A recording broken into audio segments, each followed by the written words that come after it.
Mas observe, se você tivesse dinheiro, saúde, sabedoria e felicidade, ainda teria sim uma pergunta mais importante para você fazer ao Senhor Jesus. Sabe por quê? Porque se você tiver essas 4 coisas, mas se você atentar para o seu futuro, você vai descobrir que a morte vai estar lhe esperando lá na frente, e aí vai ficar para trás a sua saúde, o seu dinheiro, a sua sabedoria e a sua felicidade. Então tem uma pergunta mais importante, e de fato a Bíblia, os textos que nós lemos, fala disso. O texto sagrado conta que um dia Jesus ia chegando no lugar e um jovem muito rico, muito inteligente, disse: Senhor, bom mestre, o que tenho de fazer para herdar a vida eterna? Aquele jovem era rico, já tinha saúde, talvez fosse feliz, mas uma coisa perturbava ele: o encontro com a morte. Ele sabia que um dia, mais cedo ou mais tarde, ia ter que se encontrar com a nefasta morte, com aquela coisa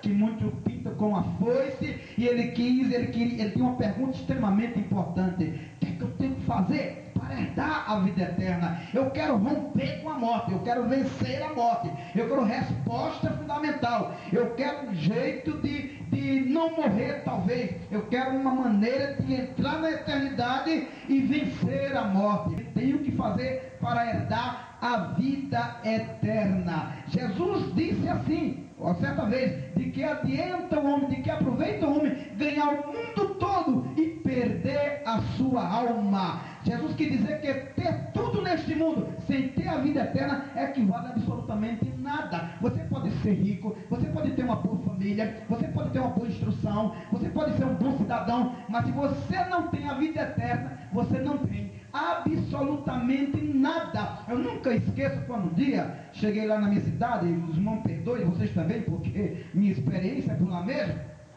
E o cidadão muito rico da cidade, o mais rico da cidade, um dia ele olhou para mim e disse: eu não creio em Deus. E ele cismou de falar sobre religião comigo. Eu nunca me interessei, porque se o sujeito diz não crê em Deus, então fique para lá mesmo, faça um bom proveito. Mas um dia ele chegou e disse: seu pastor, eu não sei, esse seu Jesus, se não me der alguma coisa aqui na terra, depois eu não quero mesmo, porque eu já sou podre de rico, eu já sou homem poderoso. Eu digo: você está enganado. Quem te enganou? O que é que você tem? Eu tenho carro, eu tenho casa, eu tenho fazenda. Eu digo: você não tem absolutamente nada. O que você tem, você vai levar para o caixão de defunto. E o que você tem, os bichos vão comer, vai se acabar, vai entrar em putrefação, e você vai deixar o que tem, porque diz a Bíblia que de Deus é a terra e toda a sua plenitude. Ninguém pensa que tem alguma coisa nesta vida. A sua casa é de Deus, o seu carro é de Deus, a sua loja é de Deus, tudo pertence a Ele. A prova que é de Deus é que você vai e essas coisas ficam, porque a Ele toda honra,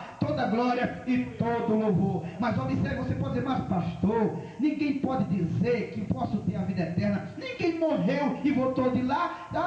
Você não está sabendo muito das coisas. A pessoa de Jesus, ele tinha muita autoridade quando dizia assim: toda a vida eterna e ninguém arrebata das minhas mãos. Sabe por quê?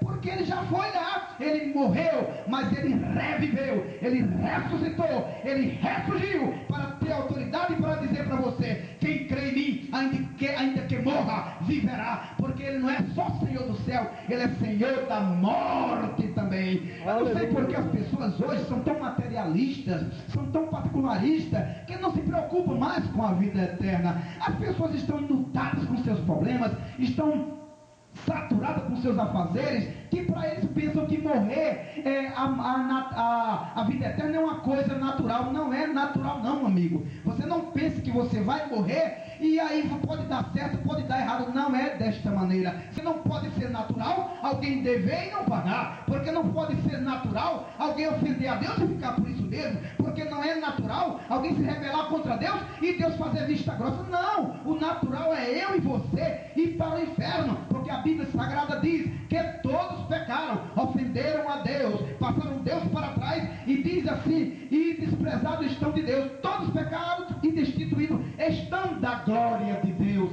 Então esse não é o natural, mas observe e preste atenção. O Deus do céu, Ele criou um plano piloto. Ele mandou o seu Filho Jesus Cristo para vir a esta terra, para morrer no seu lugar, sofrer no seu lugar, para perdoar os seus pecados, para lhe dar a vida eterna. Por isso que Ele veio dizendo: dou-lhes a vida eterna. Por isso que Ele disse: quem crê em mim, ainda que morra, viverá. Por isso que Ele disse: eu sou o caminho, eu sou a verdade e eu sou a vida, e ninguém vai ao Pai a não ser por mim. Como é que você pensa que vai ao Pai? Como é que você pensa que chega ao céu? Ah, pastor, eu estou pensando em chegar ao céu através da minha bondade. Você não tem nada de bom. Você tem atos bondosos, mas tem atos ruins também. Você diz: eu sou muito bom. Você é bom para você, você é bom para sua família, e olhe lá. Mas para Deus, você passa dias, meses e anos sem nem se lembrar de Deus. Talvez você seja daqueles que dizem: os crentes, os fanáticos, os bobão, os atrasados, a vida com a Bíblia debaixo do braço, indo para a igreja. A gente acha que é bom.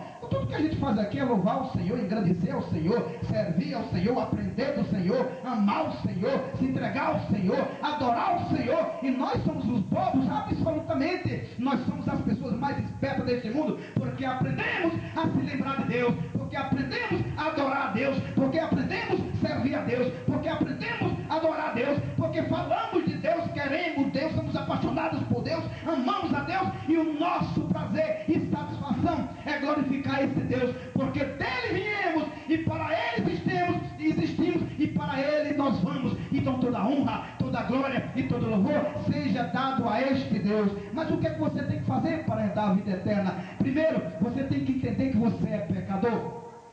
Se você se acha uma pessoa boa, Jesus não veio para você. Se você acha que merece o céu, Jesus não veio para você. Quer ver a prova? Certa vez Jesus estava no meio de pecadores, estava falando do Pai, oferecendo perdão, e alguém que pensava que era muito bonzinho disse: olha só, ele disse que é filho de Deus no meio dos pecadores. Jesus olhou e disse assim: me digam uma coisa, quem é que precisa de médico? São os que estão em boa saúde ou os que estão doentes? São os que estão doentes. Jesus disse: eu vim para quem estava perdido, eu vim para os pecadores, e pecador eu sou, pecador você é, todos nós somos pecadores. Então não há como você não começar a entender a vida eterna sem entender a sua situação, porque você já pecou, a sua consciência lhe acusa, os seus maus atos, a sua língua, os seus pensamentos lhe denunciam que você já pecou contra Deus. Então você precisa de Jesus. Segunda coisa é que você tem que entender que só Jesus é o Salvador. Ah, pastor, eu pensava que a salvação eu praticava através das minhas boas obras. A Bíblia Sagrada diz que a salvação é pela graça de Deus e não vem das obras para que ninguém se glorie. Não há como comprar salvação, amigo. Não há como comprar o céu com suas boas obras, porque as suas boas obras já são contaminadas por causa dos seus erros. Você já imaginou alguém sujo querendo fazer alguma coisa boa? Eu acho até interessante esse mundo. Eu vejo uma novela aí que passa no horário das 6 horas, na Rede Globo, e às vezes eu fico com pena do povo. As pessoas que se dizem pecadoras, com suas mãos sujas, dizem que fizeram santo. É engraçado alguém com as mãos pecaminosas fazer um santo. E não é só por isso não. Não é só isso não. Fica na frente de uma estátua que tem boca e não fala, tem ouvido e não escuta, tem olhos e não vê. Som algum sai da sua boca. Precisa ser guardada, senão o povo rouba. Precisa ser cuidada, senão a aranha toma conta. E veja bem, e fica na frente daquela estátua adorando. E a Bíblia Sagrada diz que se torna igual a elas, aqueles que ele adora. Ora, meu amigo, a adoração só a Deus pertence. E a Bíblia diz: só ao Senhor teu Deus adorarás e só a Ele servirás. Senhores, senhoras mães que estão aqui e senhores pais, existem coisas que só vocês têm direito dos filhos de vocês. Você já imaginou você como mãe chegar a ver seu filho dizendo para outra pessoa: bença mamãe? Você vai gostar disso? Você como pai ver o seu filho dizer bença papai com outra pessoa? Me respeite, sujeito. O seu pai sou eu. Deus é assim também. Somente Deus, somente Deus, somente Deus é digno da sua adoração. Você não precisa adorar a criatura, você quem tem que adorar o seu Criador. Está errada a Rede Globo, está errada aquela sujeira, aquilo é idolatria, e a Bíblia condena piamente. E a Bíblia Sagrada diz que nem o idólatra tem parte no reino do céu. Você tem que entender que você é pecador. Não adianta querer salvação através de santinho, santão, fulano, ciclano, beltrano. O Salvador, o nome dele não é Pedro, o Salvador, o nome dele não é João. O Salvador, o nome dele não é Tiago. O Salvador, o nome dele é Cristo. Cristo é o Salvador. Você precisa urgentemente dele, do Salvador. Terceira coisa que você precisa para a sua vida eterna, você precisa arrepender-se dos seus pecados. Porque quem não entende que está doente, também não precisa de médico. Se não procurar um médico, também não vai ter cura. O médico é Jesus. O médico pode cuidar do seu coração, mas da sua alma, quem cuida é Jesus. O médico pode cuidar do seu estômago, mas da sua alma, quem cuida é Jesus. O médico pode cuidar da sua cabeça, mas da sua alma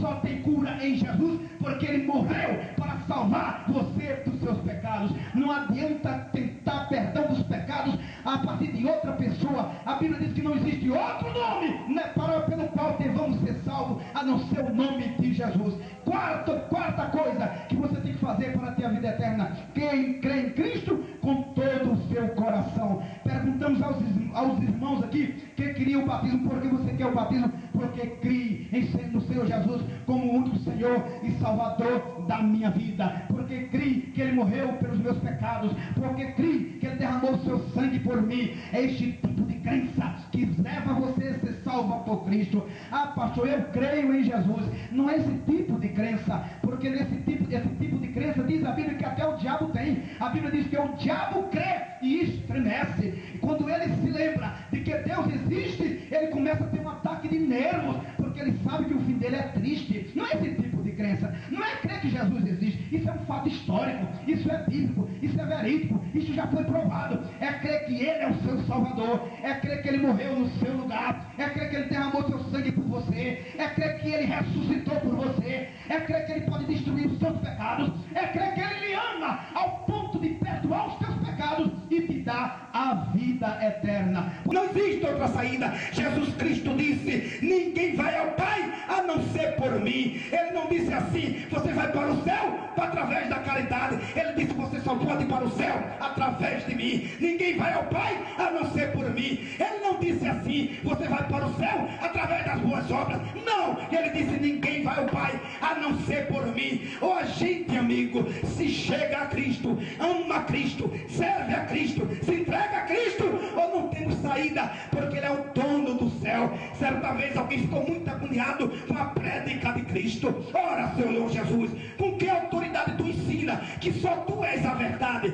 que só tu és o caminho? Jesus Cristo respondeu: ninguém vai ao Pai, ninguém vai ao céu a não ser aquele que desceu do céu. Você sabe por que Jesus diz assim: eu sou a vida eterna? Porque Ele é o Pai da eternidade. Allan Kardec nunca teve essa ousadia: eu sou a eternidade. Buda nunca disse isso: eu sou a eternidade. E na galeria dos intelectuais, ninguém ousou dizer das palavras: dou a vida eterna, dou a minha vida, mas toma de volta. Só Cristo, só Cristo, só Cristo, só Cristo, só Ele disse isso. Ele disse: aquele que crê em mim passa da morte para a vida, porque Ele é o Pai da eternidade. A tua única saída, tua única solução é se chegar àquele que é maravilhoso, aquele que é conselheiro, aquele que é Deus forte, aquele que é Pai da eternidade e aquele que é príncipe da paz. Esta é a tua saída. Então toda honra,